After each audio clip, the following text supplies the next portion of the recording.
ಅದನ್ನ ಅವರು ನಿಧಾನವಾಗಿ ಬಿಡಿಸ್ತಾ ಹೋಗ್ತಾರೆ. ಅದು ಬರೀ ವಿಚಾರದ ಮೂಲಕ. ಆ ಶಂಕರಾಚಾರ್ಯರು ಅಪರೋಕ್ಷಾನುಭೂತಿಯಲ್ಲಿ ಅದನ್ನೇ ಹೇಳ್ತಾರೆ ಅವರು. ನೋತ್ಪದ್ಯತೆ ವಿನಾಜ್ಞಾನಂ ವಿಚಾರೇಣ ಅನ್ಯ ಸಾಧನ ಯಥಾ ಪದಾರ್ಥ ಭಾನಂ ಹಿ ಪ್ರಕಾಶೇನ ವಿನ ಕ್ವಚಿತ್. ಬೆಳಕಿಲ್ಲದೆ ಹೇಗೆ ಯಾವ ಪದಾರ್ಥಗಳು ಕಾಣಿಸೋದಿಲ್ವೋ ಹಾಗೆ ವಿಚಾರದಿಂದ ಮಾತ್ರ ಆತ್ಮಜ್ಞಾನ. ಅದನ್ನ ಅವ್ರ ಶಂಕರಾಚಾರ್ಯರು ಅದನ್ನೇ ಹೇಳ್ತಾರೆ. ಇನ್ನೇನೇನೆಲ್ಲ ಮಾಡ್ತೀನಿ ನಾನು, ಜೀವನಾಗಿ ಮಾಡ್ತೀನಿ, ಜೀವನೇ ನಾನಲ್ಲ, ಬರೀ ವಿಚಾರ ಪರ. ಜ್ಞಾನ ಅಂದ್ರೆ ಬರೀ ವಿಚಾರ ಪರ. ಅದನ್ನ ಇಲ್ಲಿ ಅವ್ರೀಗ ನನಗೆ ದೇಹ ಭಾವ ಇದೆ, ಅಲ್ಲಿಂದ ನನ್ನನ್ನ ಬಿಡಿಸ್ತಾ ಹೋಗ್ತಾರೆ. ನನಗೆ ದೇಹ ನಾನು ಅಂತ ಏನ್ ವಿಪರೀತ ಇದೆಯಲ್ಲ, ಆ ಆತ್ಮವಸ್ತುವೇ ದೇಹಕ್ಕೆ ಹೇಳ್ದಂಗೆ. ನಾನು ಆತ್ಮವಸ್ತು, ನಾನು ದೇಹಕ್ಕೆ ಉಪದೇಶ, ದೇಹಕ್ಕೆ ನಾನು ಹೇಳ್ದಂಗೆ ನೀನ್ ಏನೇನಿದೆ ನಿನ್ನ ಸ್ವಭಾವ ಏನು, ನಿನ್ನ ದೇಹ ಅಂತ ನೀನ್ ಇದೆಯಲ್ಲ, ನಿನ್ನ ಏನೇನು ನಿನ್ನ ಸ್ವಭಾವಗಳು, ನಾನ್ಯಾಕ್ ನೀನಲ್ಲ, ಅದನ್ನ ಅವ್ರು ತಿಳಿಸ್ತಾ ಹೋಗ್ತಾರೆ. ನನಗೆ ದೇವ್ರು ದೇಹ ಎಲ್ಲಾ ಸೇರಿ ಒಂದೇ ಆಗ್ಬಿಟ್ಟಿದೆ. ಅದನ್ನ ಅವರು ಪ್ರತ್ಯೇಕ ಮಾಡ್ತಿದ್ದಾರೆ. ಆತ್ಮವಸ್ತು ನಾನು, ದೇಹ ಯಾವುದು ನಾನು, ಯಾವುದು ನನಗ್ ಪ್ರಜ್ಞೆ ಇಲ್ಲ. ಅಜ್ಞಾನದಲ್ಲಿ ಯಾವ್ದ್ಯಾವ್ದು ಏನೇನ್ ಸಿಗತ್ತೆ ಎಲ್ಲ ನಾನು ನಾನು ಅಂತ ಭ್ರಮೆ ಮಾಡಿದ್ದೀನಲ್ಲ, ಅದನ್ನ ಅವ್ರು ನಿಧಾನಕ್ಕೆ ಬಿಡಿಸ್ತಾ ಇದ್ದಾರೆ. ಎನ್ನೊಡನೆ ಸಮರಸವಿನ್ನು ಬೇಡಲೆ. ಮೊದಲೇ ನನಗೆ ನಿನ್ ಜೊತೆ ಏನ್ ದೇಹ ನಾನು ಅಂತ ನನಗೆ ಇತ್ತಲ್ಲ, ಆ ಸಂಬಂಧ ನನಗಿನ್ನ ಬೇಡ. ಆ ಸಾಕ್ಷಿ ವಸ್ತು ಹೇಳ್ತಿರೋದು, ಆತ್ಮವಸ್ತು ಹೇಳ್ತಿರೋದು. ಎನ್ನೊಡನೆ ಸಮರಸವಿನ್ನು ಬೇಡಲೆ ಮುನ್ನಿನಂತೆ ತನುವೆ ನೀನನ್ಯವೆನಗೆ. ಏ ದೇಹ, ನೀನೇನ್ ದೇಹ ಅಂತ, ನನ್ನ ದೇಹವನ್ನೇ ನಾನು ವಿಚಾರ ಮಾಡ್ಬೇಕು. ಬೇರೆಯವ್ರ ದೇಹದ ಬಗ್ಗೆ ನಾನು ಎಷ್ಟೇ ವಿಚಾರ ಮಾಡಿದ್ರು ನನ್ಗೇನೂ ಪ್ರಯೋಜನ ಇಲ್ಲ. ನನಗೆ ಯಾವಾಗ್ಲೂ ನನ್ನ ಮನಸ್ಸು ಇಂದ್ರಿಯಗಳು ಎಲ್ಲಾ ಬರೀ ಬೇರೆಯವ್ರದೇ ನೋಡ್ತಿರತ್ತೆ. ಬೇರೆಯವ್ರ ದೇಹದ ಬಗ್ಗೆ ಎಲ್ಲ ಗೊತ್ತಾಗತ್ತೆ, ನನ್ ದೇಹವನ್ನ ನೋಡೋದಿಕ್ಕೆ ಬರೋದಿಲ್ಲ. ಯಾಕೆಂದ್ರೆ ಇಂದ್ರಿಯಗಳೆಲ್ಲ ಬಹಿರ್ಮುಖ ಇದೆ. ಅದಕ್ಕೆ ಅಂತರ್ಮುಖವಾಗಿ ತನ್ನನ್ ತಾನ್ ನೋಡೋ ರೀತಿನೇ ಗೊತ್ತಿಲ್ಲ ಅದಕ್ಕೆ. ಹಾಗಾಗಿ ನನಗೆ ಅಂತರ್ಮುಖ ನೋಡೋದಂದ್ರೇನೆ ಇದೇ ರೀತಿ ವಿಚಾರ ಮಾಡೋದು. ಏ ದೇಹ, ನೀನು ಮುನ್ನಿನಂತೆ ತನುವೆ ನೀನನ್ಯವೆನಗೆ. ನೀನು ನನ್ನಿಂದ ಬೇರೆ. ಹೇಗೆ ಅಂತ ಅದು ಮುಂದೆ ತಿಳಿಸ್ತಾ ಹೋಗ್ತಾರೆ. ಆತ್ಮವಸ್ತು ನಾನಿದ್ದೀನಿ, ಸಾಕ್ಷಿ ವಸ್ತು ನಾನಿದ್ದೀನಿ, ಏನು ನೀನ್ ದೇಹ ಅಂತ ಇದೆಯಲ್ಲ, ನೀನು ನನಗೆ ಬೇರೆ. ನಿನಗೇನೂ ಸ್ವತಂತ್ರವಾದ ಅಸ್ತಿತ್ವ ಇಲ್ಲ. ನೀನ್ ಬರೀ ಕಾಣಿಸ್ತೀಯ, ನಿನಗೇನೂ ಇಲ್ಲ. ಅದನ್ನ ಸುಲಭವಾಗಿ, ಬಹಳ ಸುಲಭವಾಗಿ ಈ ರೀತಿ ನಾನು ವಿಚಾರ ಮಾಡಿದ್ರೆ ಕೇಳ್ತಾ ಇರ್ಬೇಕಾದ್ರೆ ಆತ್ಮಜ್ಞಾನ ಆಗತ್ತೆ. ಅದನ್ನ ಸ್ಪಷ್ಟವಾಗಿ ಲಕ್ಷ್ಯಗೊಟ್ಟು ಗುರುಭಕ್ತಿಯಿಂದ ಕೇಳಿದ್ರೆ ಕೇಳುವ ಕ್ಷಣದಲ್ಲೇ ಆತ್ಮಜ್ಞಾನ. ಇನ್ ಯಾವಾಗ್ಲೂ ಆಗತ್ತೆ, ಇನ್ನೇನೋ ಸಾಧನೆ ಮಾಡಿ ತುಂಬಾ ವರ್ಷಗಳು ಮಾಡ್ಬೇಕು, ಅವೆಲ್ಲ ಏನೂ ತಲೆಗೆ ಹಾಕೊಳ್ದೆ ನಾನ್ ಏನೇನ್ ಇಲ್ಲಿವರೆಗೂ ನನ್ ಬಗ್ಗೆ ಭಾವಿಸಿದ್ದೀನಲ್ಲ ಅದನ್ನೆಲ್ಲಾ ಸ್ವಲ್ಪ ಹೊತ್ತು ಬಿಟ್ಬಿಡು. ಈ ಕೇಳೋ ಸಮಯದಲ್ಲಾರು ಅವನ್ನೆಲ್ಲ ಬಿಡೋದು. ನಾನು ಹೆಣ್ಣು, ನಾನು ಗಂಡು, ನಾನು ಇಂಥವ್ರ ಮನೆ, ನಾನು ಹಿಂಗಿದ್ದೀನಿ, ನಾನು ಇಂಥ ಜಾತಿಯವರು, ನನಗೆ ಪಾಮರ, ನಾನು ಪಂಡಿತ, ನನಗೇನೂ ಅರ್ಥ ಆಗಲ್ಲ, ನನಗ್ ಬಹಳ ಅರ್ಥ ಆಗತ್ತೆ, ಏನೇನ್ ಅನ್ಕೊಂಡಿದ್ದೀರಲ್ಲ ಎಲ್ಲ ಈ ಕ್ಷಣದಲ್ಲಿ ಬಿಟ್ಬಿಡೋದನ್ನೆಲ್ಲ. ಏನ್ ಇಲ್ಲಿವರೆಗೂ ಏನಿದೆ ಅದನ್ನೆಲ್ಲ ಹೊರಗಡೆ. ಈ ಕ್ಷಣದಲ್ಲಿ ಬರೀ ಕೇಳೋರ್ ನೀನ್ ಮಾತ್ರ, ನಾ ಬರೀ ಹೇಳೋರು. ಇವೆರಡೂ ಇದ್ರೆ ಮಾತ್ರ ಆತ್ಮಜ್ಞಾನದ ಆ ಹೊಳುವು ಹೊಳೆಯುತ್ತೆ. ಆಗ ಈ ದೇಹ ನಾನಲ್ಲ, ಬಾಕಿದೆಲ್ಲ ತಲೆಯಿಂದ ತೆಗ್ದಾಕ್ತು. ನಾನೇನೇ ನೆನ್ನೆವರೆಗೂ ಕೇಳಿದೆ, ನನ್ಗೆ ಯಾವ್ದು ಅನುಭವಕ್ ಬರ್ಲಿಲ್ಲ, ನನ್ಗ ಅನುಭವ ಬಹಳ ಬಂದಿದೆ, ನನ್ಗಿದೇನು ಅರ್ಥ ಆಗ್ತಿಲ್ಲ, ಎಲ್ಲ ಆ ಬುದ್ಧಿನ ಸ್ವಲ್ಪ ಹೊತ್ತು ನಿಲ್ಸು. ಆ ಬುದ್ಧಿಗೆ ಜಾಸ್ತಿ ಕೆಲಸ ಕೊಡ್ಬೇಡ. ಬರೀ ಏನ್ ಹೇಳ್ತಾರಲ್ಲ ಗುರು, ಏನ್ ಹೇಳ್ತಾರಲ್ಲ ಆ ಕಡೆ ಲಕ್ಷ್ಯ ಕೊಡು. ಸ್ವಲ್ಪ ಅವ್ರ ಏನ್ ಹೇಳ್ತಾರಲ್ಲ ಆ ರೀತಿ ವಿಚಾರ ಮಾಡ್ತಾ ಹೋಗು. ಈ ದೇಹದ ಅನುಭವನ ಸ್ವಲ್ಪ ಮರಿ ನೀನು. ಇಲ್ಲಿ ಆಮೇಲೆ ತಿರ್ಗಾ ಅದು ಇದ್ದೇ ತಾನೇ ಬಂದ್ಬಿಡತ್ತೆ. ಪ್ರವಚನ ಮುಗಿದ ತಕ್ಷಣ ಪ್ರಾರಂಭ ಆಗತ್ತೆ. ಅಲ್ಲಿವರೆಗೂ ಸ್ವಲ್ಪ ದೇಹದ ಅನುಭವನ, ದೇಹದ ಕಡೆ ಸ್ವಲ್ಪ ಲಕ್ಷ್ಯ ಕೊಡೋದನ್ನ ಬಿಡು. ಮನಸ್ಸಿನ ಎಲ್ಲಾ ಭಾವನೆಗಳು ಏನ್ ಹೋರಾಟ ಮಾಡ್ತಿದ್ಯಲ್ಲ, ಈಗ ನಾನ್ ಹೇಳ್ಬೇಕಾದ್ರೇನೆ ತುಂಬಾ ಮಾತಾಡ್ತಿರತ್ತದು. ಇವ್ರು ಹೇಳಿ ಸತ್ಯನಾ, ಇದು ಹಿಂಗ್ ಹೇಳಿದ್ರು, ಹಾಗ್ ಹೇಳಿದ್ರು, ಅದನ್ನ ಹೇಳಿದ್ರು, ನಿನ್ನೆ ಇದನ್ನ ಹೇಳಿದ್ರು, ಅದನ್ನೆಲ್ಲ ಸ್ವಲ್ಪ ನಿಲ್ಲಿಸು. ಆ ಮನಸ್ಸಿಗೆ ಹೇಳು, ಸ್ವಲ್ಪ ಹೊತ್ತು ಆರಾಮಿರು. ಸ್ವಲ್ಪ ಈಗ ಕೇಳುವ ಸಮಯದಲ್ಲಿ ಸ್ವಲ್ಪ ಆರಾಮಿರು, ಆಮೇಲೆ ಮಾತಾಡೋದು. ಆಮೇಲೆ ಆ ನಾನು ಅಂತ ಇದೆಯಲ್ಲ ಅದೇ ಬಹಳ ನನಗೆ ತೊಂದರೆ ಕೊಟ್ಟಿರೋದು. ಆ ನಾನನ್ನುವ ಅಹಂಕಾರನೇ ನನಗೆ ಇಷ್ಟೊಂದು ಜನ್ಮ ಮರಣ, ಇಲ್ಲೇನು ಸುಖ ದುಃಖ ಮೋಹ ಮಮಕಾರ ಎಲ್ಲದಕ್ಕೂ ಕಾರಣ ಆಗಿರೋದು ಆ ನಾನು. ಆ ನಾನಂತ ಇದೆಯಲ್ಲ ಅದೇ ನನಗೆ ಎಲ್ಲ ಕರ್ತೃತ್ವ ಮತ್ತೆ ಭೋಕ್ತೃತ್ವ. ನಾನು ಮಾಡ್ತೀನಿ, ನಾನು ಅನುಭವಿಸ್ತೀನಿ. ನಾನು ದೇಹ, ನಾನು ಅದ್ರದ್ದೆಲ್ಲಾ ಸುಖ ದುಃಖ ಅನುಭವಿಸ್ತೀನಿ. ನಾನೇ ಮನಸ್ಸು, ಅದ್ರ ಸುಖ ದುಃಖ ನಾನೇ ಅನುಭವಿಸ್ತೀನಿ. ನಾನೇ ಅಹಂಕಾರ, ಅದ್ರದ್ದೆಲ್ಲಾ ಇದೆಲ್ಲಾ ಮಾಡ್ತಿರೋದು ಆ ನಾನು. ಆ ನನಗೆ ವಿಪರೀತ ಭ್ರಮೆಗಳು. ನಾನನ್ನೋದೇ ಒಂದು ಭ್ರಮೆ. ಅದಕ್ಕೆ ಇನ್ನೂ ವಿಪರೀತ ಭ್ರಮೆಗಳು. ಅದು ಎಲ್ಲಿವರೆಗೂ ಹೋಗಿದೆಯೋ ಅದು ಗೊತ್ತೇ ಇಲ್ಲ. ಅದು ಬಹಳ ರೂಪದಲ್ಲಿ ಹರಡ್ಕೊಂಡಿದೆ ಆ ಭ್ರಮೆ. ಆ ನಾನನ್ನೋದೇ ಒಂದು ಭ್ರಮೆ. ಆ ಭ್ರಮೆ ಏನ್ ಮಾಡುತ್ತೆ, ಉಳಿದೆಲ್ಲಾ ಭ್ರಮೆಗಳನ್ನ ಉಂಟು ಮಾಡುತ್ತೆ. ಅಹಂಕಾರವನ್ನ ಹೆಚ್ಚು ಮಾಡುತ್ತೆ. ಆ ನಾನನ್ನ ಬಹಳ ಗಟ್ಟಿ ಮಾಡುತ್ತೆ. ನಾನ್ ಇಂಥವನು, ನಾನು ಪಂಡಿತ, ನನ್ ದೇಹ ನಾನು, ಪಾಮರ ನಾನು, ನನ್ಗೇನೂ ಅರ್ಥ ಆಗಲ್ಲ, ನನ್ಗೆ ಆತ್ಮಜ್ಞಾನ ಆಗಿಲ್ಲ, ನನಗೆ ತಿಳುವಳಿಕೆ ಇಲ್ಲ, ನಾನು ಇಷ್ಟೊಂದ್ ಗ್ರಂಥ ಓದಿದೀನಿ, ನಾನು ಓದಿಲ್ಲ, ನಾನು ಸಾಧಕರಲ್ಲೇನೆ ಬಹಳ ನಾನು ತುಂಬಾ ಗಲಾಟೆ ಮಾಡೋದು. ಏನ್ ಮಾಡಿದ್ರು ಆ ನಾನಂತ ಒಂದ್ ಸಲಿ ಹಿಂಗ ಅಲೆಗೆ ಒಂದು ಕಲ್ಲು ಹಾಕಿದ್ರೆ ನೂರಾರು ಅಲೆಗಳು ಹೇಳುತ್ತಲ್ಲ, ಆ ರೀತಿ ಆ ನಾನು ಸ್ವಲ್ಪ ಒಂದ್ ಆಲೋಚನೆ ಬಂತು, ಅದ್ರ ಜೊತೆ 1000 ಆಲೋಚನೆಗಳು ಬಂದ್ಬಿಡತ್ತೆ, ತಾನೇ ಪ್ರಕಟ ಆಗತ್ತೆ. ನಾನ್ ಅನ್ನೋದೇ ಹಾಗೆ. ಅದನ್ನ ಸ್ವಲ್ಪ ಸಮಾಧಾನ, ಆ ನಾನಿಗೆ ಹೇಳೋದು ಸ್ವಲ್ಪ ಸಮಾಧಾನ ಇರೋ, ಪ್ರವಚನದಲ್ಲಾರು ಸ್ವಲ್ಪ ಸಮಾಧಾನ ಇರು, ಗುರುವಿನಲ್ಲಿ ಅದಕ್ಕೆ ಬೇಕು. ಗುರು ಯಾಕೆ ಶ್ರೇಷ್ಠ, ಆ ನಾನನ್ನ ಕಳ್ಕೊಳ್ಳೋದಕ್ಕೆ ಅಷ್ಟು ಸಾಧ್ಯ ಅಲ್ಲ. ಅದು ಗುರುವಿನ ಅನುಗ್ರಹ. ಗುರುವಿಗೆ ಬೇಡ್ಕೋಬೇಕು, ಗುರುಗಳೇ ನಾನು ನನಗ್ ಬಹಳ ತೊಂದರೆ ಕೊಡುತ್ತೆ, ನನಗೆ ಶ್ರವಣದಲ್ಲಿ ನಾನ್ ಇಲ್ದೇ ಇರೋ ಹಾಗೆ ನಾನ್ ಆಗ್ಬೇಕು, ನಾನ್ ಆ ಬ್ರಹ್ಮ ವಸ್ತುವನ್ನೇ ಅನುಭವಿಸ್ಬೇಕಂತ ಅವ್ರನ್ನ ಪ್ರಾರ್ಥನಾ ಮಾಡಿದ್ರೆ ಆ ನಾನ್ ತಾನೇ ಕಡಿಮೆ ಆಗತ್ತೆ. ಕೇಳ್ಬೇಕಾದ್ರೆ ಮಾತ್ರ ಕೇಳೋರು ನಾವು ಅನ್ನೋದನ್ನ ಮಾತ್ರ ಇಟ್ಕೋಬೇಕು, ಹೇಳೋರು ನಾವು ಅಂತ ನಾವು ಇಟ್ಕೋಬೇಕು. ಎರಡೇ ನಡಿಬೇಕು. ಆಗ ಬ್ರಹ್ಮಜ್ಞಾನ ಬಹಳ ಸುಲಭ. ಆಗ ನನಗೇನ್ ಈ ದೇಹದ ಅನುಭವ ಬಹಳ ವಿಪರೀತ ಅಂತೀನಲ್ಲ, ಆ ಭ್ರಮೆಗಳೆಲ್ಲ ಈ ಕೇಳುವ ಸಮಯದಲ್ಲೇ ಹೋಗುತ್ತೆ. ಅದನ್ನ ಬಹಳ ಸುಂದರವಾಗಿ ಹೇಳ್ತಿದ್ದಾರೆ ನಿಜಗುಣ ಶಿವಯೋಗೀಶ್ವರರು. ಅದನ್ನ ನನಗೆ ಏನ್ ದೇಹ ಭಾವ ನನಗೆ ಬಹಳ ಇದೆಯಲ್ಲ, ಅದನ್ನ ನಿಧಾನವಾಗಿ ಬಿಡಿಸ್ತಾರೆ. ಒಂದೇ ಸಲಿಗೆ ನನಗೆ ಬಹಳ ಜೀವ ಭಾವ ಗಟ್ಟಿ ಇದೆ, ಒಂದೇ ಸಲಿ ಆ ಆತ್ಮವಸ್ತುವಿನ ಬಗ್ಗೆ ಹೇಳಿದ್ರೆ ಭಯ ಆಗತ್ತೆ. ಅಲ್ಲಿ ಏನಿಲ್ಲ, ಬಯಲೋದು, ಇದು ಯಾವಾಗ ನಾನು ಅಂತ ನಾಶ ಆಗ್ತೀನೋ ಆಗ ಆತ್ಮವಸ್ತು ಇರೋದು. ಯಾರು ತನ್ನನ್ನ ತಾನ್ ನಾಶ ಆಗೋದಿಕ್ ಇಷ್ಟ ಪಡೋದಿಲ್ಲ. ಎಲ್ಲರಿಗೂ ನಾನ್ ಇರ್ಬೇಕು ಅಂತ ನಾನ್ ಅನ್ನೋದೇ ಇರೋದೇ ಹಾಗೆ. ಅದು ಏನ್ ಮಾಡಿದ್ರು ತನ್ನನ್ನ ನಾಶ ಮಾಡಕ್ ಇಷ್ಟ ಪಡಲ್ಲ. ಏನೇ ಎಲ್ಲ ಕೇಳ್ತಿರ್ತೀನಿ ಮಾಡ್ತಿರ್ತೀನಿ ಎಲ್ಲ ನಾನಿಗೇನೆ. ಈಗ ನಾನ್ ಕೇಳ್ಬೇಕಾದ್ರೂ ನಾನ್ ಕೇಳ್ತಿದೀನಿ ಅಂತಾನೆ ಇರುತ್ತೆ ಹೊರ್ತು ಆ ನಾನ್ ಏನ್ ಮಾಡಿದ್ರು ಹೋಗೋದಿಲ್ಲ ಅದು. ಅದಕ್ಕೆ ಆ ಗುರುವಿನಲ್ಲೇ ಬೇಡ್ಕೋಬೇಕು. ಆ ನಾನ್ ಯಾವಾಗಿಲ್ವೋ ಆಗ ಆ ಬ್ರಹ್ಮ ವಸ್ತು. ಆ ನಾನು ಏನ್ ಮಾಡಿದ್ರು ಹೋಗೋದೇ ಇಲ್ಲ. ಆ ನಾನೇ ನಾನಲ್ಲ. ಈ ರೀತಿ ನಿಧಾನವಾಗಿ ಅದಕ್ಕೆ ಸ್ಪಷ್ಟ ಆಗ್ಬೇಕು. ವಿಚಾರದಿಂದನೇ ಕೇಳೋದು, ಅದನ್ನ ವಿಚಾರದಿಂದನೇ ನಾನು ಹೋಗೋದು. ಆ ನಾನನ್ನ ತಿರ್ಗಾ ಏನಾದ್ರೂ ನಾನ್ ಸಾಧನೆಗಳು ಮಾಡಿ ತಪಸ್ ಮಾಡ್ತೀನಿ, ಅದಿನ್ನೂ ನಾನ್ ಗಟ್ಟಿ ಆಗತ್ತೆ. ನಾನ್ ಇಷ್ಟ ದಿನ ತಪಸ್ ಮಾಡಿದೀನಿ, ನಾನ್ ವೈರಾಗ್ಯ ಮಾಡಿದೀನಿ, ನಾನ್ ಇಂತ ಅಧ್ಯಯನ ಮಾಡಿದ್ ಎಷ್ಟೆಷ್ಟ್ ನಾನ್ ಏನೇನ್ ಮಾಡ್ತಾ ಹೋಗ್ತೀನಿ, ಇನ್ನೂ ಆ ನಾನನ್ನ ಗಟ್ಟಿ ಮಾಡ್ತಾ ಹೋಗ್ತೀನಿ. ಅದನ್ನ ನಿಧಾನವಾಗಿ ಬಿಡಿಸೋದು ವಿಚಾರ ಮಾರ್ಗ.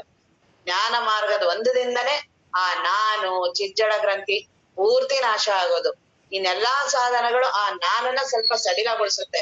ಆದ್ರೆ ಗುರುವಿನ ಸಾನ್ನಿಧ್ಯದಲ್ಲಿ ಇರ್ಬೇಕು. ಯಾವುದೇ ಸಾಧನ ಆಗಿರ್ಲಿ, ಕರ್ಮ ಆಗ್ಲಿ, ಯೋಗ ಆಗ್ಲಿ, ಭಕ್ತಿ ಆಗ್ಲಿ, ಎಲ್ಲವೂ ಗುರುವಿನ ಸಾನ್ನಿಧ್ಯದಲ್ಲಿ ನಡಿಬೇಕು. ಆ ಗುರುಗಳು ಅದರಲ್ಲಿ ಪರಿಪೂರ್ಣತೆ ಹೊಂದಿರ್ತಾರೆ. ಅವ್ರಿಗೆ ಗೊತ್ತಿರತ್ತೆ ನಾನೇ ಎಲ್ಲಾ ಸಾಧನೆಗಳ ಬಗ್ಗೆ ನಾನೇ ಪ್ರಯತ್ನ ಮಾಡ್ತೀನಿ ಅಂದ್ರೆ ಅದ್ರಲ್ಲಿ ವಿಫಲರಾಗೋದೇ ಸಹಜ. ಯಾಕೆಂದ್ರೆ ನನಗೆ ಅದು ಅಜ್ಞಾತ. ಆ ಸಾಧನೆಗಳು ಯಾವುದೂ ನನಗೆ ಅಂತರಂಗದಲ್ಲಿ ಗೊತ್ತಿಲ್ಲ. ನನಗೆ ದೇಹದ ಬಗ್ಗೆ ಗೊತ್ತಿಲ್ಲ, ನನ್ನ ಮನಸ್ಸಿನ ಒಳಗಡೆ ಗೊತ್ತಿಲ್ಲ, ನನ್ನ ಭಾವದ ಬಗ್ಗೆ ಗೊತ್ತಿಲ್ಲ, ಯಾವುದೂ ನನಗೆ ಅಜ್ಞಾನ. ಅದ್ರ ಬಗ್ಗೆ ನನಗ್ ಪ್ರವೇಶನೇ ಇಲ್ಲ. ಅದ್ರ ಬಗ್ಗೆ ಹೊರಗಡೆ ಹೇಳೋರೂ ಯಾರು ಇಲ್ಲ. ಆ ಅಂತರಂಗದ ಬಗ್ಗೆ ಗೊತ್ತಿರೋರು ಒಬ್ರೇ ಒಬ್ರು ಗುರುಗಳು.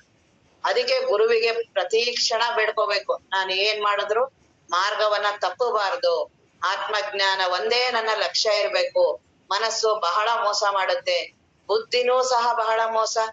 ಬುದ್ಧಿ ಬಹಳ ಪ್ರಖರವಾಗಿ ಇದ್ರೆ ಅದು ಇದೇ ಬ್ರಹ್ಮ ಅಂತ ಮೋಸ ಮಾಡುತ್ತೆ. ಆ ಬುದ್ಧಿನೂ ನಾನಲ್ಲ ಅಂತ ಮೀರ್ ಹೋಗ್ಬೇಕು. ಜ್ಞಾನ ಅದಕ್ಕೆ ಅತ್ಯಂತ ಶ್ರೇಷ್ಠ. ಆ ಗುರುಗಳಲ್ಲಿ ಬೇಡ್ಕೋಬೇಕು. ಗುರುಗಳಿದ್ದಾಗ ಅದೇನೂ ಕಷ್ಟ ಅಲ್ಲ. ಗುರುಗಳು ಎಲ್ಲವನ್ನೂ ಮೀರಿರುವಂತ ಬ್ರಹ್ಮ ವಸ್ತುವಿಗೆ, ಆ ಬ್ರಹ್ಮ ವಸ್ತುವೇ ತಾವಾಗಿರೋರಿಗೆ ಈ ದೇಹಾದಿಗಳ ಜೀವಗಳು ಅವ್ರಿಗೆ ಗೊತ್ತಿರೋದಿಲ್ವಾ? ಅದನ್ನ ಅವರು ಬಹಳ ಸುಲಭವಾಗಿ, ಬರೀ ಅದಕ್ಕೆ ಗುರು ಕೃಪೆ ಅವರ ಒಂದೇ ಅವ್ರ ಮನಸ್ಸಲ್ಲಿ ಅಂದ್ರೆ ಸಾಕು, ಇವನನ್ನು ಉದ್ಧಾರ ಮಾಡ್ಬೇಕು, ಆರಾಮಾಗ್ ಆಗ್ಬಿಡತ್ತೆ. ನೀನೇನು ಓದಿರೋ, ಮಾಡಿರೋ, ಅಧ್ಯಯನ ಮಾಡಿರೋ, ಸಾಧನ ಮಾಡಿರೋ, ಮಾಡಿಲ್ದೇ ಇರೋ, ಏನೂ ಅದಕ್ಕೆ ಸಂಬಂಧ ಇರೋದಿಲ್ಲ. ಗುರುವಿನ ಕೃಪೆ ಇದ್ರೆ ಸಾಕು. ಅವರ ಒಂದ್ ಕ್ಷಣ ಅವ್ರ ಮನಸ್ಸಲ್ಲಿ ಸುಳಿದ್ರೆ ಆತ್ಮಜ್ಞಾನ, ಆಗ್ಲೇ ಆತ್ಮಜ್ಞಾನ. ಅದನ್ನ ಅವರು ಬಹಳ ಸುಲಭವಾಗಿ ಇಲ್ಲಿ ನಿಜಗುಣರು ಹೇಳ್ತಾ ಇದ್ದಾರೆ. ಜ್ಞಾನ ಮಾರ್ಗ ಬಹಳ ಸುಲಭ, ಅದನ್ನ ಈ ರೀತಿ ವಿಚಾರ ಮಾಡು. ಯಾರಿಗೆ ಜ್ಞಾನ ಮಾರ್ಗದ, ನಮಗೆ ಯಾವ ಮಾರ್ಗದ ಬಗ್ಗೆನೂ ಸ್ಪಷ್ಟತೆ ಇರೋದಿಲ್ಲ. ಸುಮ್ನೆ ನಾವು ಹೊರಗಡೆ ನಿಂತು ಮಾತಾಡ್ತಿರ್ತೀವಿ. ಭಕ್ತಿ ಬಹಳ ಸುಲಭ, ಯೋಗ ಬಹಳ ಸುಲಭ, ಕರ್ಮ ಸುಲಭ, ಜ್ಞಾನ ಕಷ್ಟ. ನನಗೆ ಅದರ ಬಗ್ಗೆ ಸ್ಪಷ್ಟತೆ ಇಲ್ಲ ಅಷ್ಟೇನೆ. ನಾನು ಆ ರೀತಿ ಜ್ಞಾನ ಮಾರ್ಗದ ಬಗ್ಗೆ ಹೋಗಿ ಅಂತ ಗುರುಗಳನ್ನ ಭೇಟಿಯಾಗಿಲ್ಲ, ಅದ್ರ ಬಗ್ಗೆ ಕೇಳಿಲ್ಲ, ನಾನು ಆ ಸಾಧನೆಯಲ್ಲಿ ತೊಡಗಿಲ್ಲ. ಅದಕ್ಕೆ ನನ್ಗೆ ಹಾಗನ್ಸತ್ತೆ. ಭಕ್ತಿ ಬಹಳ ಸುಲಭ ಅಂತೀನಿ, ಅದನ್ನಾರು ಮಾಡ್ತೀನ?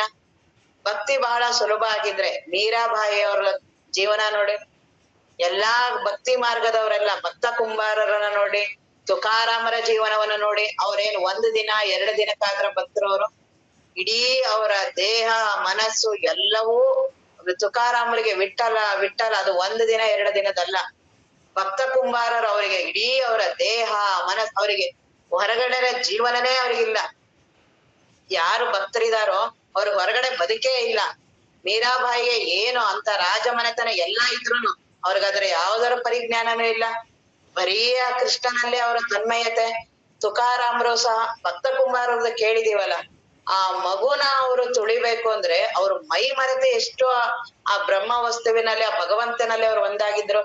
ನಾವ್ ಎಷ್ಟು ಸುಲಭ ಅಂತೀವಲ್ಲ, ಅದು 1 ದಿನ 2 ದಿನಕ್ಕೆ ಬರುತ್ತಾ? ಭಕ್ತಿ ಮಾರ್ಗ ಇರ್ಲಿ, ಯೋಗವೇ ಆಗಲಿ, ಯಮ ನಿಯಮ ಆಸನ ಏನೇನಿದೆ, ಒಂದು ಯಮದ ಒಂದು ಅಂಗ. ಆ ಸತ್ಯ, ನಾನು ಸತ್ಯವನ್ನ ನುಡಿಬೇಕು ಅಂತ ಹೋಗಿ ಆಗ ಗೊತ್ತಾಗತ್ತೆ ಅದು ಎಷ್ಟು ಕಷ್ಟ ಇದೆ ಅಂತ. ನಾನ್ ಬರೀ ಅಸತ್ಯದಿಂದಾನೇ ಮುಳುಗಿದ್ದೀನಿ. ನನಗ್ ಸತ್ಯ ನುಡಿಯೋದೇ ಗೊತ್ತೇ ಇಲ್ಲ. ಯಾವಾಗ ನಾನು ಸತ್ಯ ನುಡಿಬೇಕಂತ ಹೋಗ್ತೀನಲ್ಲ, ಆಗ ಗೊತ್ತಾಗತ್ತೆ ಅದು. ಒಂದೊಂದು ಸಾಧನೆಗಳದು ಅಳವಡ್ಬೇಕು ಅಂದ್ರೆ ಒಂದು ಬರೀ ಸತ್ಯ ಇಡೀ ಬದುಕು ಪೂರ್ತಿ. ಮಹಾತ್ಮ ಗಾಂಧೀಜಿ ಇಡೀ ತಮ್ಮ ಬದುಕನ್ನ ಸತ್ಯ, ಅಹಿಂಸೆ, ಅಪರಿಗ್ರಹ ಅದಕ್ಕಾಗಿ ಎಷ್ಟು ಅವರು ಹೋರಾಟ ಮಾಡ್ತಾರೆ. ಅವರು ಪೂರ್ತಿ ತಮ್ಮ ಬದುಕನ್ನ ಮಾಡ್ತಾರೆ. ಇನ್ನ ಯಮ ಆದ್ಮೇಲೆ ನಿಯಮ, ಆಸನ, ಪ್ರಾಣಾಯಾಮ, ನಾವ್ ಅದನ್ನೆಲ್ಲಾ ಬಿಟ್ಟು ಬರೀ ಆಸನ ಒಂದು ಅದು ಬರೀ ಅಲ್ಲಿ ಪತಂಜಲಿ ಯೋಗ ಸೂತ್ರದಲ್ಲಿ ಬರೀ ಒಂದೇ ಲೈನ್ ಇರೋದದು. ಸ್ಥಿರ ಸುಖ ಆಸನಂ ಅಷ್ಟೇ ಇರೋದು ಅದ್ರಲ್ಲಿ. ಇನ್ನು ಬಾಕಿದೆಲ್ಲ ಆಮೇಲೆ ಆರೋಗ್ಯಕ್ಕೋಸ್ಕರ ಮಾಡಿದ್ರೆ ಏನಿಲ್ಲ, ಆದ್ರೆ ಅಂತರಂಗಕ್ಕೆ ಮೊದಲೇ ಯಮ ನಿಯಮಗಳು ತುಂಬಾ ಅವಶ್ಯ. ಬೇರು ಸಮೇತ ನಮ್ದು ತುಂಬಾ ಆಳವಾಗಿದೆ ಎಲ್ಲಾ ವಾಸನೆಗಳು. ನಮಗೆ ಎಲ್ಲಾ ಪ್ರಬಲವಾದ ಕಾಮ, ಕ್ರೋಧ, ಮೋಹಗಳು ಎಲ್ಲಾ, ನಾನು ವ್ಯಕ್ತಿ, ಅದೆಲ್ಲಾ ತುಂಬಾ ಆಳದಲ್ಲಿದೆ ಬೇರ್ಗಳು. ಅದನ್ನ ಅವರು ನಿಧಾನವಾಗಿ ಬೇರ್ ಸಮೇತ ತೆಗಿತಾರೆ. ಯಮ ನಿಯಮ ಅವುಗಳೇ ಅದು. ಯಮ ನಿಯಮ ಆಸನ ಪ್ರಾಣಾಯಾಮ ಒಂದೊಂದೇ ನಮ್ಮ ಎಲ್ಲಾ ದೋಷಗಳನ್ನ ಕಡಿಮೆ ಮಾಡ್ತಾ ಬರ್ತಾರೆ. ಅದು ಅಷ್ಟು ಸುಲಭನ? ಅದು ಯೋಗ ಬಹಳ ಸುಲಭ ಅಂತೀವಲ್ಲ, ಅವೆಲ್ಲ ಆದ್ಮೇಲೆ, ಆಸನದ ಆದ್ಮೇಲೆ ಪ್ರಾಣಾಯಾಮ. ಯಮ ನಿಯಮ ಆದ ತಕ್ಷಣ ನಿನ್ಗೇನ್ ಯೋಗ ಆಗ್ಲಿಲ್ಲ, ನೀನು ಪ್ರಾಣಾಯಾಮ ಆದ್ರೂ ಮನಸ್ಸು ನಿಲ್ತಿಲ್ಲ. ಅದಕ್ಕೆ ಉಸಿರಾಟ ಕೊಡ್ತಾರೆ ಮನಸ್ಸಿಗೆ. ಈ ರೀತಿ ಉಸಿರಾಟ ಮಾಡಿದ್ರೆ ಮನಸ್ಸೊಂದ್ ಸಮಾಧಾನ ಬಂದಾಗ ಆಗತ್ತೆ, ಪೂರ್ತಿ ಬರೋದಿಲ್ಲ. ಪ್ರಾಣಾಯಾಮ, ಪ್ರತ್ಯಾಹಾರ, ದೇಹಾಯುಗಳಿಂದೆಲ್ಲ ನೀನು ಅಂತರಂಗ ಸಾಧನ. 4 ಬಹಿರ್ ಸಾಧನ. ಆ 4 ಬಹಿರ್ ಸಾಧನ ಅಳವಡೋದೇ ಬಹಳ ಕಷ್ಟ. ಇವನ್ನೆಲ್ಲಾ ಬಿಟ್ಟು ಒಂದೇ ಸಲಿ ಜ್ಞಾನಕ್ಕೆ ಹೋಗ್ತೀನಲ್ಲ, ಆ ಸಮಾಧಿ ಮಾಡ್ತೀನಲ್ಲ, ಅದು ಫಲ ಕೊಡೋದಿಲ್ಲ.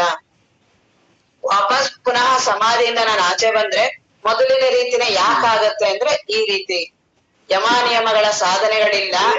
ಯಮ ನಿಯಮ ಆಸನ ಪ್ರಾಣಾಯಾಮಗಳ ಸಾಧನೆಗಳಿಲ್ಲ.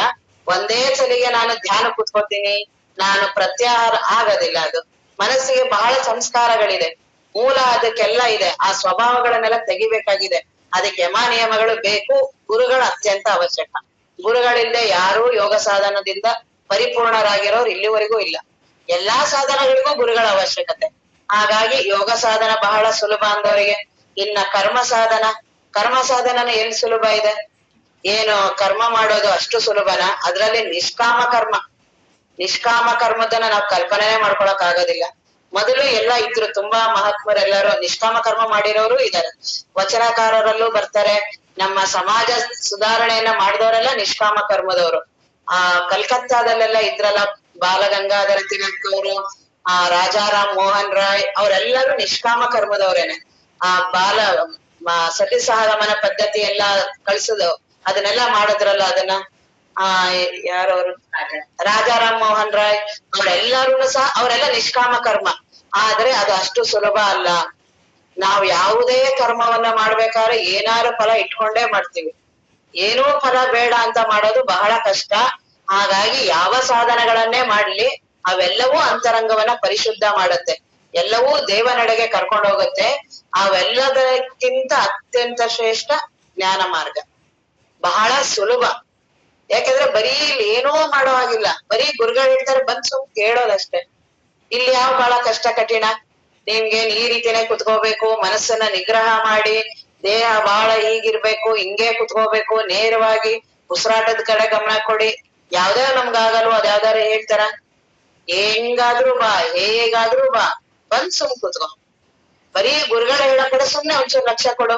ನಿನ್ಗೇನಾದ್ರೂ ಮೋಹ ಮಮಕಾರನ ಕಡಿಮೆ ಮಾಡ್ಕೊಂಡ್ ಬಾ, ಅವನ್ನೆಲ್ಲಾ ಮಾಡ್ಕೊಂಡ್ ಬಂದ್ಮೇಲೆ ಬಾ, ನೀನು ದೇಹದ ವ್ಯಾಮೋಹ ಇದೆ ಅವೆಲ್ಲ ಮಾಡ್, ಏನಾದ್ರೂ ಆಗಿರೋ ಇಲ್ಲಿ ಬಂದು ಕುತ್ಕೊಂಡ್ ಕೇಳ್ಬೇಕಾದ್ರೆ ಸ್ವಲ್ಪ ಲಕ್ಷ್ಯ ಕೊಡು ಅಷ್ಟೇ, ಇನ್ನೇನೂ ಮಾಡ್ಬೇಡ. ತಾನೇ ಆ ಜ್ಞಾನಾಗ್ನಿ ಸರ್ವ ಕರ್ಮಾಣಿ ಭಸ್ಮಾನಿ, ಆ ಜ್ಞಾನದ ಕಿಡಿ ಇದೆಯಲ್ಲ ಎಲ್ಲವನ್ನೂ ಭಸ್ಮ ಮಾಡತ್ತೆ. ಜ್ಞಾನ ಅದಕ್ಕೆ ಅತ್ಯಂತ ಶ್ರೇಷ್ಠ. ನಮ್ಮ ಎಲ್ಲಾ ಉಪನಿಷತ್ತುಗಳು, ಋಷಿಗಳು ಎಲ್ಲರೂ ಬೋಧಿಸಿದ ಇದೇ ಜ್ಞಾನ.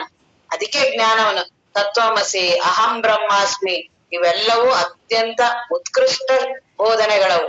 ಅದನ್ನೆಲ್ಲ ಅನುಭವ ಬರ್ಬೇಕಲ್ಲ, ಅದನ್ನ ನಿಧಾನವಾಗಿ ಹೇಳ್ತಾ ಹೋಗ್ತಿದ್ದಾರೆ. ಅದನ್ನ ಈಗ ಅವ್ರು ಅದನ್ನೇ ಹೇಳ್ತಿದ್ದಾರೆ. ಎನ್ನೊಡನೆ ಸಮರಸವಿನ್ನು ಬೇಡಲೆ ಮುನ್ನಿನಂತೆ ತನುವೆ ನೀನನ್ಯವೆನಗೆ. ನನಗೆ ನಿನ್ ಜೊತೆ ಮೊದಲಿನ ಹಾಗೆ ಸಹವಾಸ ಬೇಡ. ಯಾರಿಗೆ? ದೇಹ ಕೇಳ್ತಾ ಇರೋದು. ನಾನೇ ಸಾಕ್ಷಿಯಾಗಿ ನಾನೇ ನನ್ ದೇಹ ಕೇಳೋದು. ಏ ದೇಹ, ನಿನ್ನ ಸಹವಾಸ ನನಗೆ ಬೇಡ. ನಿನ್ ಜೊತೆ ಇದ್ದು ಇದ್ದು ನನಗ್ ಬಹಳ ದುಃಖ, ಎಲ್ಲವನ್ನೂ ಅನುಭವಿಸ್ಬಿಟ್ಟಿದೀನಿ. ನೀನಿರೋ ನೋಡಿದ್ರೆ ಏನೂ ನಿನಗೆ ಅಸ್ತಿತ್ವ ಇಲ್ಲ, ಬರೀ ಕೊಳೆ ನೀನು ಏನೂ ನಿನ್ನಲ್ಲಿಲ್ಲ. ಅದರ ದೋಷವನ್ನು ಹೇಳ್ತಾರೆ, ಇನ್ನ ಸಾಕ್ಷಿ ನಾ ಬ್ರಹ್ಮ ವಸ್ತುವಿನ ಬಗ್ಗೆನೂ ಹೇಳ್ತಾರೆ. ಅವೆರಡನ್ನ ಹೇಗ್ ಭೇದ ಮಾಡೋದು ಅದನ್ನ ನಿಧಾನ ತೋರಿಸ್ತಾರೆ. ಪುಸಿ ನೀನು, ಪುಸಿ ಅನ್ನೋದು ಅತ್ಯಂತ ಶ್ರೇಷ್ಠ, ಇದು ಜ್ಞಾನದಲ್ಲಿ ಮಾತ್ರ ಬಳಸೋದು. ಈ ಪುಸಿ ನೀನು ಅಂದ್ರೆ ಏನ್ ಕಾಣಿಸ್ತಿದೆಯಲ್ಲ, ನೀನ್ ಇಲ್ವೇ ಇಲ್ಲ. ಇದನ್ನ ಯಾರು ಅರಿವಿಸ್ಕೊಳ್ಳೋದಕ್ಕೆ ಸಾಧಕರು ಸ್ವಲ್ಪ ಕಷ್ಟ. ನಾನು ಇದೀನಿ, ಇನ್ನು ಅನಿತ್ಯವನ್ನ, ನಮ್ಮ ಅಪ್ಪವ್ರೆಲ್ಲಾರು ಅದನ್ನೇ ಹೇಳ್ತಿದ್ರು, ಅನಿತ್ಯವನ್ನ ಹೇಳ್ರಿ ಎಲ್ಲಾರು ಒಪ್ಕೊಳ್ತಾರೆ.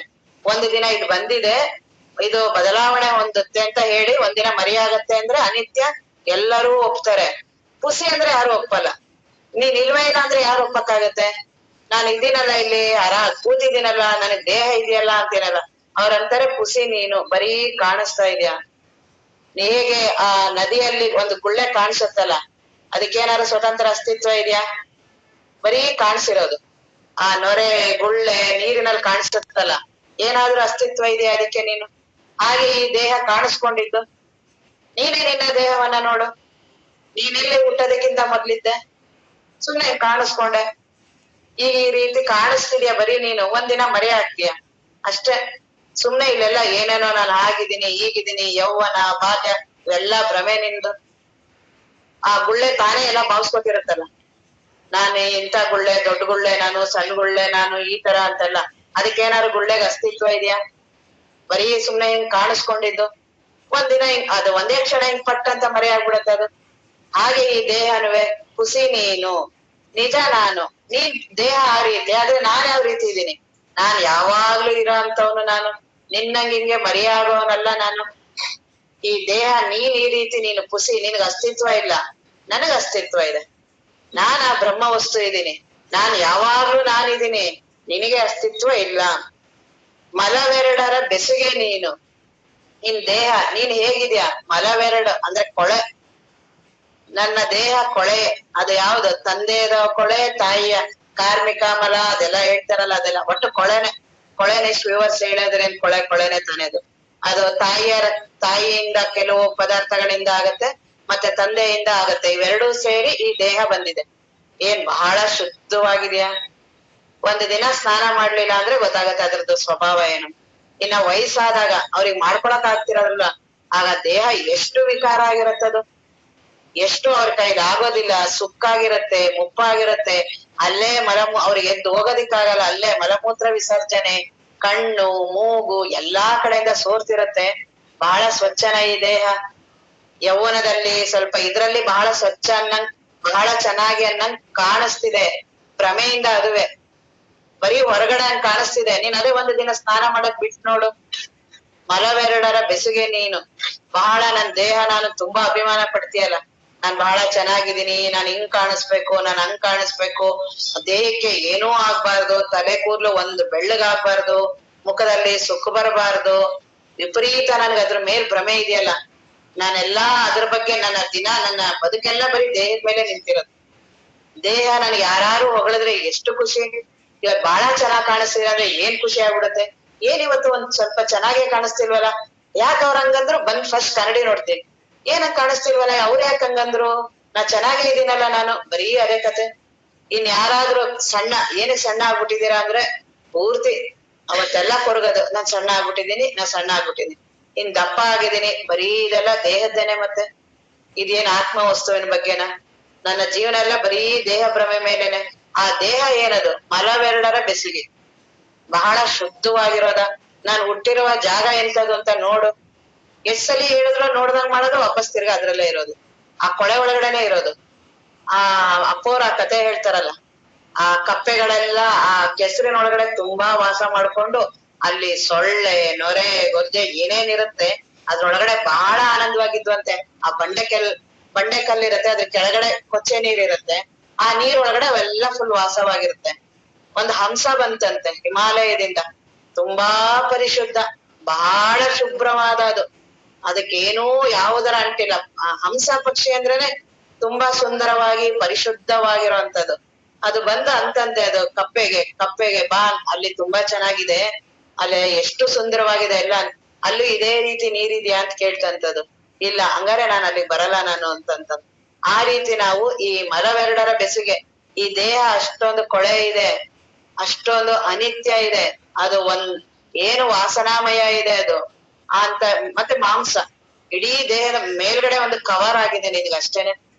ಈ ಚರ್ಮದ ಒಂದು ಹೊದ್ಸಿದ್ದಾರೆ, ಈ ಚರ್ಮ ತೆಗೆದ್ರೆ ಒಳಗಡೆ ಅದರ ದರ್ಶನ ಆಗತ್ತಲ್ಲ. ಆ ಚರ್ಮ ತೆಗೆದ್ ನೋಡು, ನೀನ್ ಬರೀ ಮಾಂಸಮಯ ಇದೆಯಾ ನೀನು.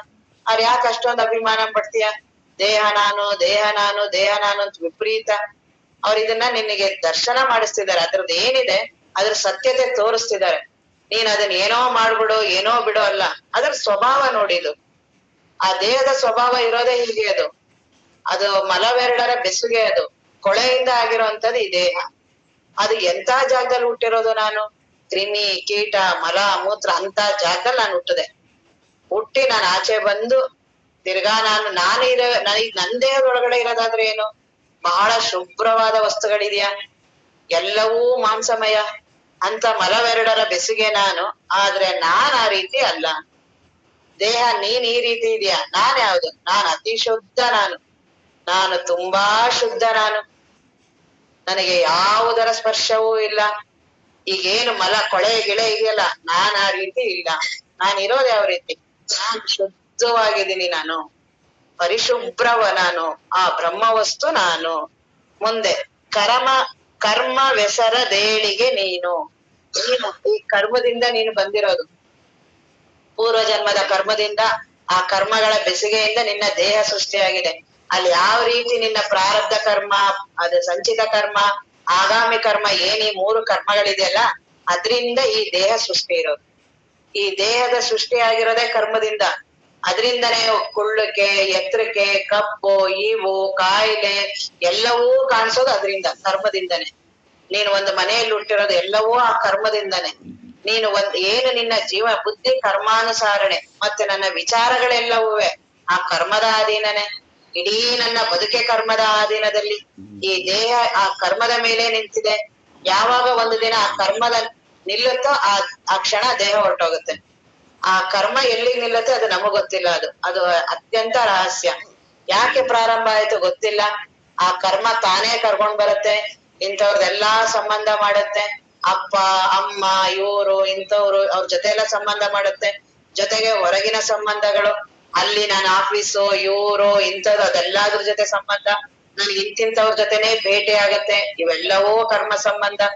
ಇಡೀ ಈ ದೇಹದ ಮೇಲೆ ಅವೆಲ್ಲವೂ ನಿಂತಿರೋದು. ಆ ದೇಹ ಯಾವ್ದ್ರ ಮೇಲಿದೆ? ಕರ್ಮದ ಮೇಲೆ ನಿಂತಿದೆ. ಕರ್ಮವೆಸರ ದೇಳಿಗೆ ನೀನು ಆ ಕರ್ಮದ ಮೇಲೆ ಇದೆಯಾ? ನಾನು ಸಾಕ್ಷಿ, ಆದ್ರೆ ನಾನು ಸಾಕ್ಷಿ.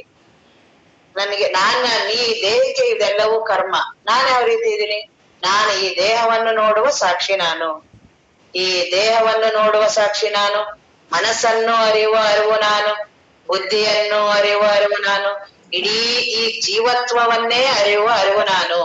ಸಾಕ್ಷಿ ನಾನು ಈ ಕರ್ಮ ಎಲ್ಲ ಈ ಜೀವನಿಗೆ, ಈ ದೇಹಕ್ಕೆ ನಾನು ಸಾಕ್ಷಿ. ಎಚ್ಚರದಲ್ಲಿ ಈ ಜೀವನು, ಕನಸಿನಲ್ಲಿ ಒಬ್ಬ ಜೀವ ಇವನು, ನಿದ್ರೆಯಲ್ಲಿ ಇವನಿಲ್ಲ. ಈ ಮೂರನ್ನೂ ಅರಿಯುವ ಸಾಕ್ಷಿ ನಾನು. ನನಗಿದ್ಯಾವುದರ ಸಂಪರ್ಕವೂ ಇಲ್ಲ, ನನಗಿದ್ಯಾವುದರ ಸಂಘವೂ ಇಲ್ಲ. ನಾನ್ ಅತೀ ಶುದ್ಧ ನಾನು. ನನ್ನಲ್ಲಿ ಯಾವುದೂ ಇಲ್ಲ. ಈ ದೇಹ, ಮನಸ್ಸು, ಬುದ್ಧಿ ಏನೇನಿದೆ ಈ ಅನಿತ್ಯ ಇದ್ಯಾವುದರ ಸ್ಪರ್ಶವೂ ಇಲ್ಲ. ಇಲ್ಲ ಅಲ್ಲ, ಅದಕ್ಕೆ ಅಸ್ತಿತ್ವವೇ ಇಲ್ಲ. ನಾನ್ ಬ್ರಹ್ಮ ವಸ್ತುವಿನಲ್ಲಿ ಅದಕ್ಕೆ ಅಸ್ತಿತ್ವವೇ ಇಲ್ಲ. ಆ ರೀತಿಯಾಗಿರುವ ಸ್ವರೂಪ ನಾನು. ದೇಹ ನೀನೇನು? ನೀನ್ ಬರೀ ಮಲವೆರಡರ ಬೆಸುಗೆ ನೀನು. ಕರ್ಮದ ಅಧೀನ ನೀನು, ಪುಸಿ ನೀನು. ನಿನಗೆ ಅಸ್ತಿತ್ವನೇ ಇಲ್ಲ. ನೀನು ಬರೀ ಸುಮ್ನೆ ಕಾಣಿಸ್ತಿದ್ಯಾ ನೀನು.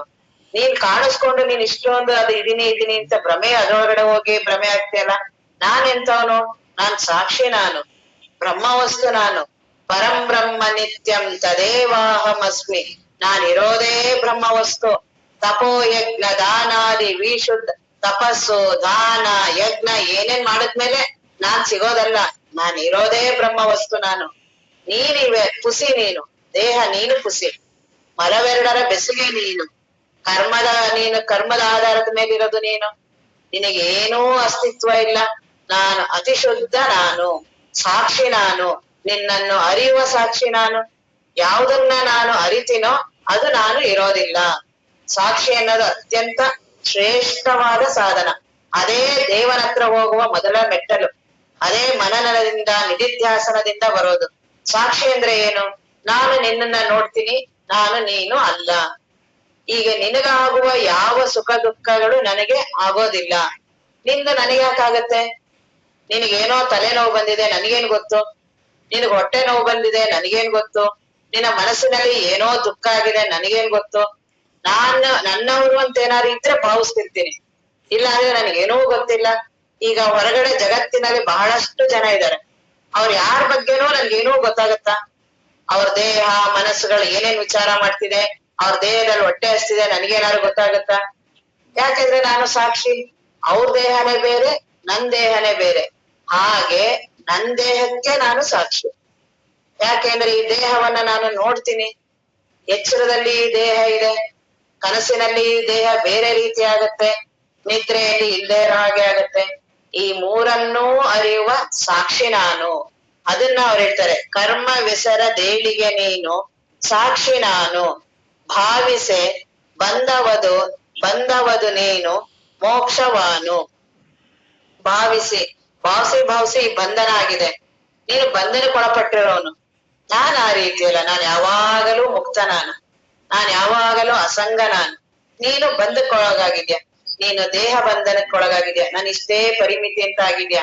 ನನ್ನ ದೇಹ ಇಷ್ಟೇ, ನಾನು ಇದ್ರೊಳಗಡೆನೆ ನಾನಿರೋದು. ಯಾವಾಗ ದೇಹ ಬಂಧನ ಆಗತ್ತೆ, ದೇಶ ಕಾಲ ವಸ್ತು ಎಲ್ಲದಕ್ಕೂ ನಾನು ಒಳಗಾಗ್ತೀನಿ. ನಾನು ಇಷ್ಟೇ ಪರಿಮಿತ ನನಗೆ. ನಾನು ಇಲ್ಲಿ ಮಾತ್ರ ನನ್ಗೆ ಇರೋಕ್ಕಾಗೋದು. ನಾನ್ ಬೇರೆ ಇನ್ನು ಆ ಕಡೆ ಆಗೋದಿಲ್ಲ. ಯಾಕೆ? ಇದು ಬಂಧನಕ್ಕೆ ಒಳಪಟ್ಟೆ. ಈ ಬಂಧನಕ್ಕೆ ಯಾವಾಗ ಒಳಪಡ್ತೀನಿ? ಇನ್ನು ಹುಟ್ಟು ಸಾವುಗಳಿಗೆ ಒಳಪಡ್ತೀನಿ. ಆದ್ರೆ ಆ ಬ್ರಹ್ಮವಸ್ತು ಆ ರೀತಿ ಅಲ್ಲ. ಯಾವುದು ಆ ಬ್ರಹ್ಮವಸ್ತು? ನಾನೇ ಆ ಬ್ರಹ್ಮವಸ್ತು. ನಾನು ಬ್ರಹ್ಮವಸ್ತು. ನನಗೆ ಯಾವ ಬಂಧನಗಳೂ ಇಲ್ಲ. ಬಂಧನಗಳು, ಮೋಹ ಮಮಕಾರಗಳು, ದೇಹದ ಎಲ್ಲವೂ ಈ ದೇಹಕ್ಕೆ. ದೇಹ ಸೊಕ್ಕುತ್ತೆ, ಸೊರಗತ್ತೆ, ಬದಲಾವಣೆ ಆಗತ್ತೆ, ಕರ್ಮಕ್ಕೊಳಗಾಗತ್ತೆ, ಮಲವೆರಡರ ಬೆಸುಗೆಗಳು ಬಹಳ ದುಃಖ ಕೊಡುತ್ತೆ. ಎಲ್ಲವೂ ಯಾವುದು? ಆ ದೇಹ. ನಾನು ಈ ದೇಹ ಅಲ್ಲ. ಯಾಕೆ? ಅದನ್ನ ನೋಡುವ ಸಾಕ್ಷಿ ನಾನು. ನಾನು ಬ್ರಹ್ಮಸ್ವರೂಪವೇ ನಾನು. ಚಿದಾನಂದ ರೂಪ ಶಿವೋಹಂ ಶಿವೋಹಂ. ನಾನು ಸತ್ ಚಿತ್ ಆನಂದ ನಿತ್ಯ ಪರಿಪೂರ್ಣ ವಸ್ತು ನಾನು. ನಾನ ಪರಬ್ರಹ್ಮ ವಸ್ತುವೇ ನಾನು. ಅಹಂ ಬ್ರಹ್ಮಾಸ್ಮಿ. ನನಗೆ ಇದ್ಯಾವುದರ ಸಂಪರ್ಕವೂ ಇಲ್ಲ. ಈ ದೇಹದ ಸಂಪರ್ಕವೇ ಇಲ್ಲ. ಈ ದೇಹವನ್ನ ನಾನು ಈ ರೀತಿ ಅರಿತೀನಲ್ಲ, ಈ ರೀತಿ ವಿಚಾರ ಮಾಡಿದ್ರೆ ದೇಹದಿಂದ ಬೇರೆ ಅಂತ ಗೊತ್ತಾಗತ್ತಲ್ಲ. ಈ ದೇಹ ಒಂದು ದಿನ ಇರ್ಲಿಲ್ಲ, ಈಗ ಕಾಣಿಸ್ತಿದೆ, ಮುಂದೆ ಒಂದು ದಿನ ಇಲ್ಲ. ಇದೇ ಖುಷಿ, ಬರೀ ತೋರಿಕೆ. ನೀನೇನ್ ಇವಾಗ ಇದೆ ಅಂತೆಲ್ಲ ಈಗ್ಲೇ ಇಲ್ಲ. ಅದಕ್ಕೆ ಉದಾಹರಣೆ ಮಡಿಕೆ. ಮಣ್ಣಲ್ಲಿ ಮಡಿಕೆ ನೋಡು, ಅದು ಖುಷಿ. ಅದು ಮಡಿಕೆ ಅಂತ ನಾನು ಅಂತೀನಲ್ಲ, ಅಲ್ಲಿ ಮಡಿಕೆ ಅಂತ ಇದೆಯಾ? ಅಲ್ಲಿ ಎಲ್ಲಾ ಕಡೆ ನೋಡಿದ್ರು ಬರೀ ಮಣ್ಣೆ ಇರೋದು. ನೀನು ಕಂಠದ ಕಡೆ ನೋಡು, ಮಧ್ಯಭಾಗ ನೋಡು, ತಳಭಾಗ ನೋಡು, ಎಲ್ಲಾದ್ರೂ ಕಾಣಿಸುತ್ತಾ? ಮಡಿಕೆ ಅಂತ ಏನಾದ್ರು ಇದೆಯಾ? ಬರೀ ನಾಮರೂಪಗಳು. ಬರೀ ನಾಮರೂಪದಿಂದನೇ ನನಗೆ ಬರೀ ಮಡಿಕೆ ಕಾಣಿಸುತ್ತೆ, ಮಣ್ಣೆ ಕಾಣಿಸೋದಿಲ್ಲ. ಆದರೆ ಲಕ್ಷಗೊಟ್ಟು ನೋಡಿದ್ರೆ ಅಲ್ಲೇನಾದ್ರೂ ಮಡಿಕೆ ಅನ್ನೋದಿದ್ಯಾ? ಎಲ್ಲಿದೆ ಮಡಿಕೆ ಅನ್ನೋ ಒಂದು ವಸ್ತು ಇದೆಯಾ ಅಲ್ಲಿ? ಕಂಠದ ಕಡೆ ಬರೀ ಮಣ್ಣೆ, ಎಲ್ಲಿ ಮುಟ್ಟಿ ನೋಡು ಬರೀ ಮಣ್ಣೆ ಇದೆ. ಮಧ್ಯಭಾಗ ಮುಟ್ಟಿ ನೋಡು ಅಲ್ಲೂ ಬರೀ ಮಣ್ಣಿದೆ. ತಳಭಾಗ ಮುಟ್ಟಿ ನೋಡು ಅಲ್ಲಿ ಬರೀ ಮಣ್ಣಿದೆ. ಮತ್ತೆ ನನಗ್ ಕಾಣಿಸ್ತಿದೆಯಲ್ಲ, ನಿನಗ ಆ ರೀತಿ ನಾಮರೂಪಗಳು ಭ್ರಮೆಯಿಂದ ನಿನ್ಗೆ ಅನಿಸ್ತಿದೆ. ಎಲ್ಲಾ ಕಡೆ ಮುಟ್ಟು ನೋಡು, ಎಲ್ಲಾ ಕಡೆ ಸ್ಪರ್ಶ ಮಾಡಿ ನೋಡು, ಬರೀ ಮಣ್ಣೆ ಇರೋದು. ಹಾಗೆ ಇರೋದೇ ಬರೀ ಬ್ರಹ್ಮ ವಸ್ತು. ಈ ದೇಹ ಬರೀ ಕಾಣಿಸ್ತಾ ಇದೆ. ಹೇಗೆ ಆ ಮಡಿಕೆ ಕಾಣಿಸ್ತಿದೆಯಲ್ಲ, ಯಾವಾಗ ನಾಮರೂಪಗಳು ನನಗೆ ಇದೆ ಅಂತ ಅನ್ಸುತ್ತೋ ಆಗ ಅದರ ಸುಖ ದುಃಖಗಳು ಪ್ರಾರಂಭ. ಆ ಮಡಿಕೆ ಅಂತ ನನಗೆ ಅನಿಸಿದ ತಕ್ಷಣನೇ ಇದು ಪೂರ್ಣ ಕುಂಭ, ಇದು ಸ್ಮಶಾನ ಕೊಯ್ಯುವ ಕೊಂಬ, ಇದು ಪವಿತ್ರ, ಇದು ಒಳಗಡೆ ಬಳಸುವ ಮಡಿಕೆ, ಇದು ಹೊರಗಡೆ ಬಳಸುವ ಮಡಿಕೆ, ಇವೆಲ್ಲವೂ ಕ್ರಿಯೆಗಳು ಪ್ರಾರಂಭ. ನಾಮರೂಪಗಳು ಎಲ್ಲಿ ಬಂತೋ ಅಲ್ಲಿ ಕ್ರಿಯೆ ಪ್ರಾರಂಭ. ಆದರೆ ಆ ನಾಮರೂಪಗಳ ಕ್ರಿಯೆ ಇರ್ಲಿ, ಆದರೆ ಅದರಲ್ಲಿ ಸ್ಪಷ್ಟವಾಗಿ ನಮ್ಗೆ ದರ್ಶನ ಇದ್ರೆ, ನಾಮರೂಪಗಳಿಗೆ ಆಧಾರವಾಗಿರೋದು ಯಾವುದು? ಮಣ್ಣು. ಮಣ್ಣಿನ ಕಡೆ ಲಕ್ಷ್ಯ ಇದ್ರೆ ಈ ಕ್ರಿಯೆಗಳನ್ನ ಯಾವ್ದಕ್ ಬಳಸಿದ್ರೆ ನಂಗೆ ಸುಖ ದುಃಖ ಆಗಲ್ಲ. ನನಗದು ಮಣ್ಣೆ ಅಂತಾನೆ ಲಕ್ಷ್ಯ ಇದ್ರೆ ಅದನ್ನ ನಾನು ಒಳಗಡೆನಾರು ಬಳಸ್ಲಿ, ಹೊರಗಡೆ ಕ್ರಿಯೆಗಳಿಗೆ ಬಳಸ್ಲಿ, ಪೂರ್ಣ ಕುಂಭ ಆ ಕಾರ್ಯಗಳಿಗೆ ಒಳ್ಳೆ ಕಾರ್ಯಗಳಿಗೆ ಬಳಸ್ತೀನಿ, ಇಲ್ಲ ಸ್ಮಶಾನ ಕಾರ್ಯಗಳಿಗೆ ಬಳಸ್ಲಿ, ನನಗೆ ಲಕ್ಷ್ಯ ಬರೀ ಮಣ್ಣಿನ ಕಡೆ ಇದ್ರೆ ನನಗೆ ಯಾಕೆ ಸುಖ ದುಃಖ ಆಗತ್ತೆ? ಹಾಗೆ ಈ ದೇಹ ಇದು ಪುಸಿ, ಇದು ಬರೀ ಹಾಗೆ ನಿನಗೆ ಅನಿಸ್ತಿದೆ. ಆ ಮಡಿಕೆ ಕಡೆ ನಿನಗೆ ಲಕ್ಷ್ಯ ಕೊಟ್ಟಿರೋದ್ರಿಂದ ಆ ಕಾರ್ಯಗಳು ನಡೀತಿದೆ. ದೇಹ ನೀನು ಅಂದಿರೋದ್ರಿಂದ ದೇಹ ನಾನು, ಇಂದ್ರಿಯ ನಾನು, ಇವುಗಳೆಲ್ಲದರ ಸುಖ ದುಃಖಗಳು ನಾನು. ಇದು ಒಂದು ದಿನ ಹುಟ್ಟಿದೆ, ಬಾಲ್ಯ ಬಂದಿದೆ, ಯೌವನ ಬಂದಿದೆ, ಸೊರಗುತ್ತೆ, ಸೊಕ್ಕತ್ತೆ, ಇವೆಲ್ಲವೂ ನಾಮರೂಪಗಳ ಕಡೆ ನಾ ಲಕ್ಷ್ಯ ಕೊಟ್ಟಿರೋದ್ರಿಂದ. ಅದೇ ನಾನು ಬ್ರಹ್ಮ ವಸ್ತುವಿನ ಕಡೆ ಲಕ್ಷ್ಯ ಕೊಟ್ರೆ ನಾನಿರೋದೇ ಬ್ರಹ್ಮ ವಸ್ತು, ಇದಕ್ಕೆ ಅಸ್ತಿತ್ವನೇ ಇಲ್ಲ, ಇದ್ ಬರೀ ಕಾಣಿಸ್ತಾ ಇದೆ, ಬರೀ ಪುಸಿ ನೀನು. ಈ ರೀತಿಯಾಗಿ ವಿಚಾರ ಮಾಡಿದ್ರೆ ಬ್ರಹ್ಮಜ್ಞಾನ ಬಹಳ ಸುಲಭ. ಯಾಕೆ ಬ್ರಹ್ಮಜ್ಞಾನ ಕಷ್ಟ? ಅದಕ್ಕೆ ಗುರುವಿನ ಅನುಗ್ರಹ ಮತ್ತೆ ನಮ್ಮ ಮನನ ಜಾಸ್ತಿ ಇರ್ಬೇಕು. ಆ ಪ್ರಯತ್ನ ಸ್ವಲ್ಪ ಅದರ ಕಡೆ ಜಾಸ್ತಿ ನಮ್ಮ ಒಲವು ಇದ್ರೆ ಆತ್ಮಜ್ಞಾನ ಬಹಳ ಸುಲಭ. ಅವ್ರು ಅದನ್ನೇ ಅಂತಾರೆ, ಎನ್ನೊಡನೆ ಸಮರಸವೆನ್ನು ಬೇಡಲೆ ಮುನ್ನಿನಂತೆ ತನುವೆ ನೀನನ್ಯವೆನಗೆ. ಎನ್ನೊಡನೆ ಸಮರಸ ಬೇಡ, ನಿನ್ ಜೊತೆ ನಾನು ಏನೀಗ ಮೊದಲೀಗ ನನಗೆ ಚಿಜ್ಜಡ ಗ್ರಂಥಿ ಅಂತಿದ್ಯಲ್ಲ, ಆ ಆತ್ಮ ಮತ್ತೆ ಇದು ಎರಡೂ ಸೇರಿ ಆ ಆತ್ಮನ ಆಭಾಸದಿಂದ, ಅದು ಆಭಾಸ ಆಗಿದೆ ಆ ನಾನ್ ಅನ್ನೋದ್ರಲ್ಲಿ. ಅದ್ರಿಂದ ನನಗೇನ್ ಅನ್ಸಿದೆ, ಈ ದೇಹನೇ ಸತ್ಯ, ಈ ಮನಸ್ಸು ಸತ್ಯ, ನಾನ್ ಇರೋದು ಬಹಳ ಸತ್ಯ, ನಾನು ಪ್ರಕಾಶಮಾನ, ನನ್ ಬಹಳ ಸತ್ಯವಾಗಿದೆ, ನನಗ ಅನುಭವ ಇದೆ ಅಂತ ಏನ್ ಅಂತೀಯಲ್ಲ, ಇದು ಸ್ವಯಂ ಇದಕ್ಕೆ ಚೈತನ್ಯ ಇಲ್ಲ. ಆ ಚೈತನ್ಯದ ಆಧಾರದಲ್ಲಿ ಇದಕ್ಕೆ ಚೈತನ್ಯ ಬಂದಿರೋ ಹಾಗೆ ಕಾಣಿಸ್ತಿದೆ. ನನಗೇನ್ ಅನ್ಸಿದೆ, ಇದೇ ಚೈತನ್ಯ ಅಂತ ಅನಿಸ್ತಿದೆಯಲ್ಲ, ಆ ರೀತಿ ಇಲ್ಲ. ಅದಕ್ಕೆ ಆ ಸಾಕ್ಷಿ ಆ ಆತ್ಮ ವಸ್ತು ಅಂತಿದೆ, ಬೇಡ ನಿನ್ನ ಜೊತೆ ಇನ್ನ ನನಗೆ ಈ ಚಿಜ್ಜಡ ಗ್ರಂಥಿ ಅಂತ ಏನ್ ಎರಡು ಸೇರಾಗಿದೆಯಲ್ಲ, ಇದರ ಸವಾಸನೆ ಬೇಡ. ಇದನ್ ಮಾಡಿದಕ್ಕೆ ನನಗಿದೆಲ್ಲ ದೇಹ ಇದು ಎಲ್ಲವೂ ಜೀವಭಾವ ಹುಟ್ಟು ಸಾವುಗಳೆಲ್ಲಾ ಬರ್ತಿರೋದು. ಈ ಸವಾಸನೆ ಬೇಡ. ಯಾಕೆ? ನೀನ್ ಏನೂ ನಿನಗ ಅಸ್ತಿತ್ವ ಇಲ್ಲ, ಹುಸಿ ನೀನು, ನಿಜನ ಆದ್ರೆ ನಾನು ನಿಜ ನಾನು, ಮಲವೆರಡರ ಬೆಸುಗೆ ನೀನು. ಈ ದೇಹ ಬರೀ ಕೊಳೆಯಿಂದ ಕೂಡಿದ್ದು, ಬರೀ ಮಾಂಸಮಯ ಶರೀರ, ಮಲವೆರಡರ ಬೆಸುಗೆ ನೀನು, ಅತಿ ಶುದ್ಧ ನಾನು. ನಾನ್ ಹೇಗಿದ್ದೀನಿ? ಅತಿಯಾದ ಶುದ್ಧವಾಗಿದ್ದೀನಿ. ಕರ್ಮ ವಿಸರದೇಳಿಗೆ ನೀನು. ಈ ದೇಹ ಕರ್ಮದ ಅಧೀನ, ನಾನ್ ಆ ರೀತಿಯಲ್ಲ, ನಾನು ಸಾಕ್ಷಿ ನಾನು. ಭಾವಿಸೆ ಬಂದವದು ನೀನು, ನೀನು ಬಂಧನಕ್ಕೆ ಒಳಪಟ್ಟಿದ್ಯಾ ನೀನು, ಬಹಳ ಸೀಮಿತಕ್ಕೆ. ಒಂದು ದಿನ ನೀನು ಬಂಧನಕ್ಕೆ ಒಳಪಟ್ಟಿರೋದ್ರಿಂದ ಸುಖ ದುಃಖ ಅನುಭವಿಸ್ತೀಯ, ಒಂದು ದಿನ ಮರೆಯಾಗ್ತೀಯ. ನಾನು ಮೋಕ್ಷ ನಾನು, ನಾನನ್ನು ಬಂಧನಕ್ಕೆ ಒಳಪಟ್ಟಿಲ್ದೇ ಇರೋ ಅಂತವ್ ನಾನು, ಆ ಬ್ರಹ್ಮ ವಸ್ತುವೇ ನಾನು. ಈ ರೀತಿಯಾಗಿ ಚಿಂತನ ಮಾಡಿ ಅಂತ ಹೇಳಿದ್ರು. ಮುಂದೆ ನಾಳೆ ನೋಡೋಣ.